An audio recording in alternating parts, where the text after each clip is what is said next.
All right, check it out. I wanted to show you the two different kinds of external rotation. I think these are going to be really helpful for your pressing. Remember our discussion about the short range and the long range?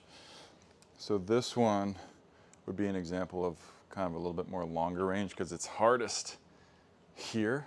It's got like a stretch strength thing on the back of the shoulder and with the external rotators, so you get a stretch. Okay, like that.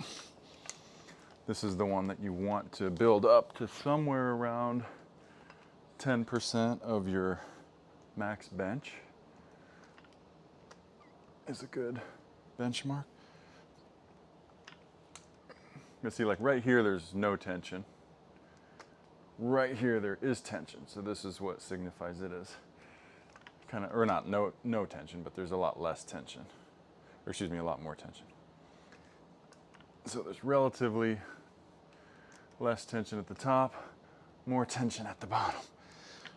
And so that's like long range external rotation. And then this is an example of the short range external rotation because, see if I'm still in frame, I am. Like right here, there's relatively no tension, and there's the most tension at the top. So it's the same kind of move of externally rotating the shoulders, but two different capacities, short and long range. So I would start working in a set of both of those, just like as an auxiliary thing. And then here's another really good one. If your lats are tight, sometimes it can refer pain like more into the back of the shoulder and stuff like that.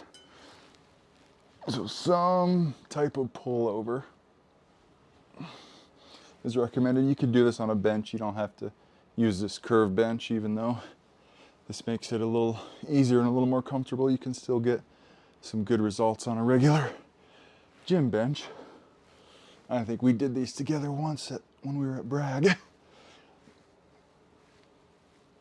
But I pick a weight that's like really not that heavy because I want to feel more range. I don't want to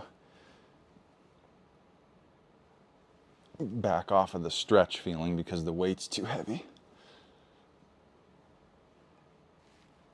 So you got some of that. And then you pair it with the trap 3 raise, which is like this. And I would use like 5s or 10s even on this. Like, I'll try 10s. But whatever is a weight that's generally comfortable, so you get in the back extension, and then you strengthen the opposite of that pullover, like this.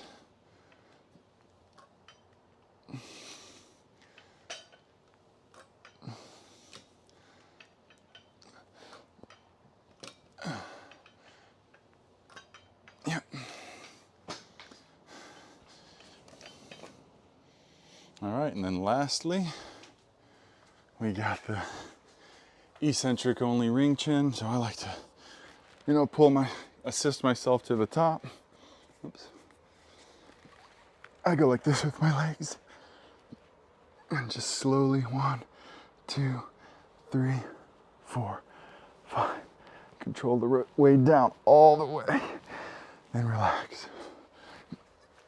1, 2, 3, 4, 5. And relax. So that should get a lot more range out of the lats.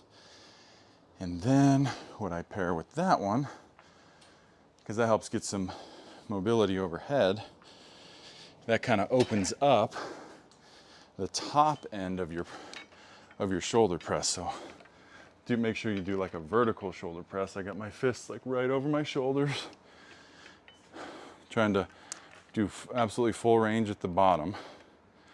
And because of that hang, I've got plenty of mobility and extra range available for the top end of the press. So that's another really awesome pairing. And so I think if you mix in those 6 auxiliaries with your dips and the rest of the pressing and rowing and everything else that you're doing, it's a good way to kind of fill in all the little nooks and crannies and so forth.